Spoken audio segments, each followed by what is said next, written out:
Writers building এর সামনে। সোজা উঠে গেলেন দোতলায়। সামনেই সিমসনের ঘর। দ্বাররক্ষীকে ঠেলে ঢুকে গেলেন ভেতরে। বন্দুকের আওয়াজে গর্জে উঠল রাইটার্স। লুটিয়ে পড়লেন সিমসন। এরপর রাইটার্স বিল্ডিং এর অলিন্দ বারবার গর্জে উঠল বিপ্লবীদের গুলির শব্দে। তারপর টেগার্ড সাহেব তার বাহিনী নিয়ে ঘিরে ফেললেন বিনয়, বাদল, দীনেশকে।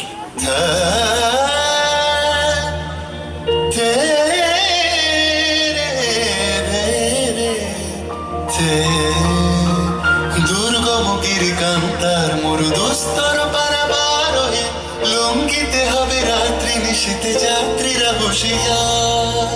24শে সেপ্টেম্বর 1932 মাস্টারদা সূর্য সেনের মন্ত্রে দীক্ষিত প্রীতিলতা ওয়াদেদার 15 জন সশস্ত্র বিপ্লবীকে নিয়ে পাহাড়তলি ইউরোপিয়ান ক্লাব আক্রমণ করে আগুন ধরিয়ে দিলেন।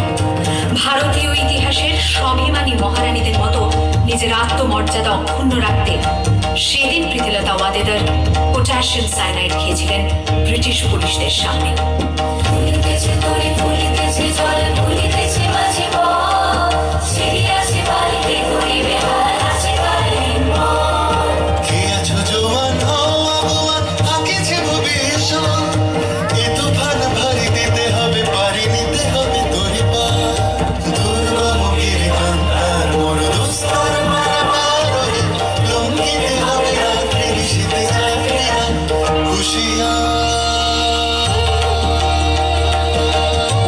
সেপ্টেম্বর 1942 তমলুকের মাটিতে কয়েক হাজার ভারতীয়কে নিয়ে যিনি পুলিশ স্টেশন ঘেরাও করার লক্ষ্যে হেঁটেছিলেন, সেই সত্তরোর্ধ্ব মাতঙ্গিনী হাজরা পুলিশের নির্মম গুলিচালনা ও লাঠিচার্জ সত্ত্বেও তার হাতের পতাকাটি মাটিতে লুটোতে দেননি।